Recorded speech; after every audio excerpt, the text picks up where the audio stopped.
பேந்தரா திக்ரீஸ் பூனை குடும்பத்தின் மிகப்பெரிய உறுப்பினர். ஃபெலிடி வலிமை மற்றும் மூர்க்கத்தில் சிங்கம். பேந்தரா லியோ மட்டுமே போட்டியிட்டது. இது ஒரு பிரபலமான உச்சி வேட்டையாடும், இயற்கையான வேட்டையாடும் அல்லது எதிரி இல்லாத பொருள். புலி தானஷ்ய தூர கிழக்கிலிருந்து வட கொரியா, சீனா, இந்தியா மற்றும் தென்கிழக்கு ஆசியாவின் சில பகுதிகள் வழியாக இந்தோனேசியாவின் சுமத்ரா தீவு வரை பரவியுள்ள அதன் எல்லை முழுவதும் அழிந்து வருகிறது. டிசைபீரியன் அல்லது அமோர் புலி பி.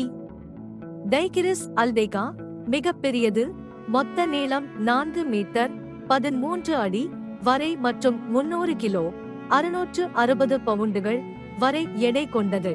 இந்தியன் அல்லது வங்காளம் புலி பி. டைகிரிஸ் அதிக எண்ணிக்கையில் உள்ளது மற்றும் மொத்த புலி மக்கள் தொகையில் பாதியாக உள்ளது. ஆண்களுக்கு பெண்களை விட பெரியது மற்றும் தோள்பட்டை உயரம் சுமார் 1 மீட்டர் மற்றும் 2.2 மீட்டர் நீளம். 1 மீட்டர் வால் நீங்களாக எடை 160 முதல் 230 வரை கிலோ, 350 முதல் 500 வரை பவுண்டுகள் மற்றும் தெற்கில் இருந்து வரும் புலிகள் வடக்கின் புலிகளை விட சிறியவை. இந்தோ சீன பி. டைகிரிஸ் கார்பெட்டி மற்றும் சுமத்ரான் புலிகள் பிரகாசமான சிவப்பு நிற பழுப்பு, இருண்ட, கிட்டத்தட்ட கருப்பு, செங்குத்து கோடுகளுடன் அழகாக குறிக்கப்படுகின்றன. அடிப்பகுதி கைகால்களின் உள்பக்கங்கள், கன்னங்கள் மற்றும் ஒவ்வொரு கண்ணிலும் ஒரு பெரிய புள்ளி வெண்மையாக இருக்கும். அரிதான சைபீரியன் புலி நீண்ட, மென்மையான மற்றும் வெளிரிய ரோமங்களை கொண்டுள்ளது. வெள்ளை புலிகள் அவை அனைத்தும் உண்மையான அல்பினோக்கள் அல்ல, அவைகள் அவ்வப்போது தோன்றியவை. கிட்டத்தட்ட அனைத்தும் இந்தியாவில். அல்பினி சத்தியம் பார்க்கவும்.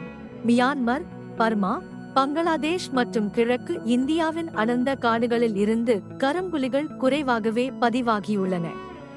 புலிக்கு மேனி இல்லை, ஆனால் வயதான ஆண்களில் கன்னங்களில் உள்ள முடிகள் மிகவும் நீளமாகவும் விரிந்தும் இருக்கும்.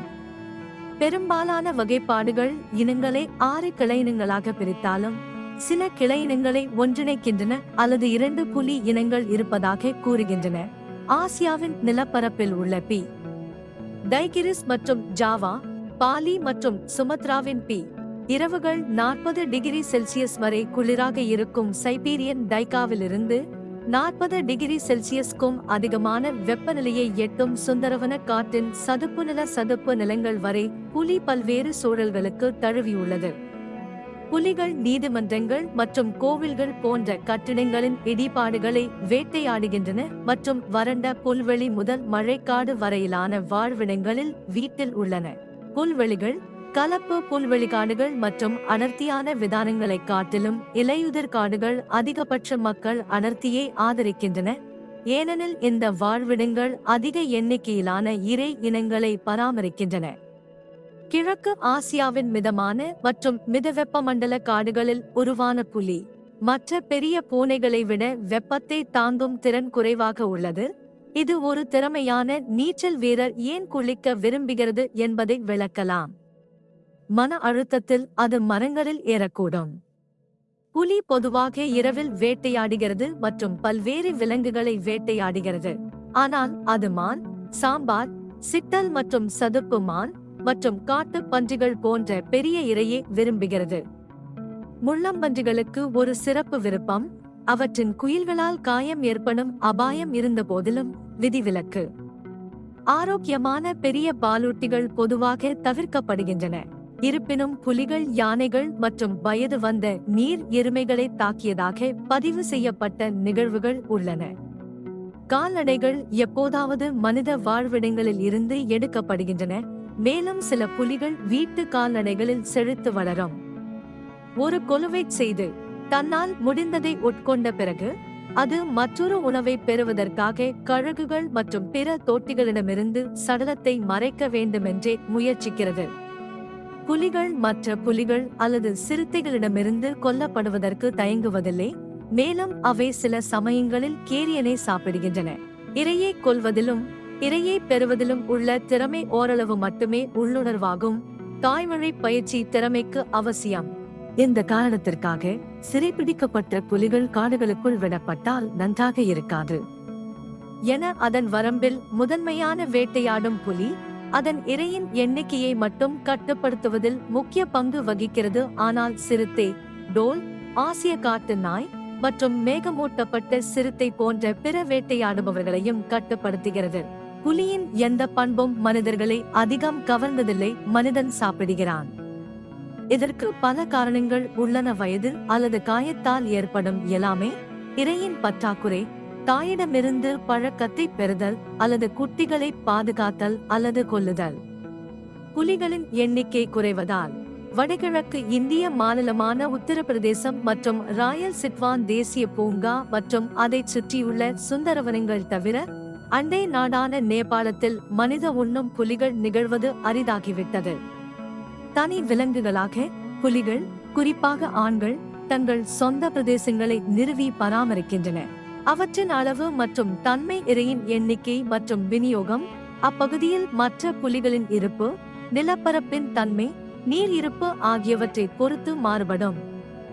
மற்றும் தனிப்பட்ட பண்புகள், தனி நபர்களுக்கிடையான இடைவெளி மற்றும் பிரதேசங்களை பராமரித்தல் ஆகியவை. குரல் எழுப்புதல், தரையில் உரசல்கள், மரங்களின் நகங்கள், மலம் படிவுகள், முக சுரப்பிகளை தேய்ப்பதன் மூலம் படிந்த வாசனை மற்றும் குத சுரப்பிகளில் இருந்து சுரக்கும் வாசனையுடன் சிறுநீரை தெளித்தல் ஆகியவற்றின் மூலம் அடையப்படுகிறது.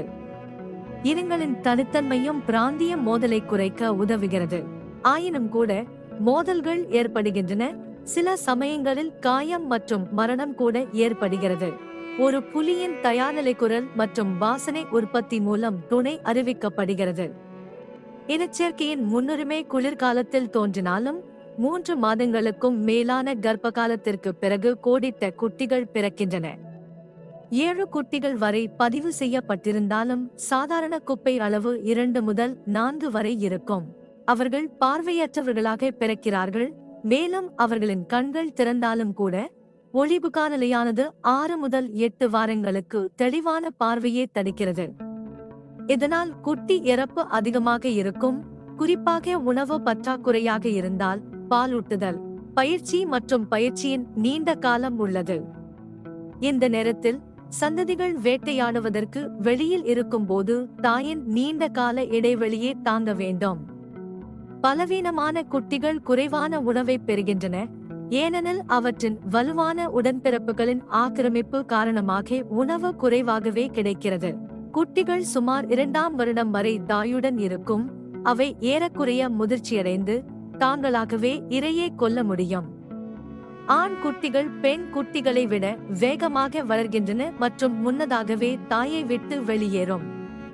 குட்டி சிசுக்கொலை முக்கியமாக ஆண்களால் அறியப்பட்டாலும் புலி மற்றும் குட்டிகளுடன் ஒரு ஆணை கண்டுபிடிப்பது மிகவும் அசாதாரணமானது அல்ல. இருப்பினும் இத்தகைய சங்கங்கள் நீண்ட காலம் நீடிக்காது. தன் குட்டிகள் சுதந்திரமாக இருக்கும் வரை புலி மீண்டும் இனப்பெருக்கம் செய்யாது. காடுகளில் ஒரு புலியின் சராசரி ஆயுட்காலம் சுமார் 11 ஆண்டுகள் ஆகும்.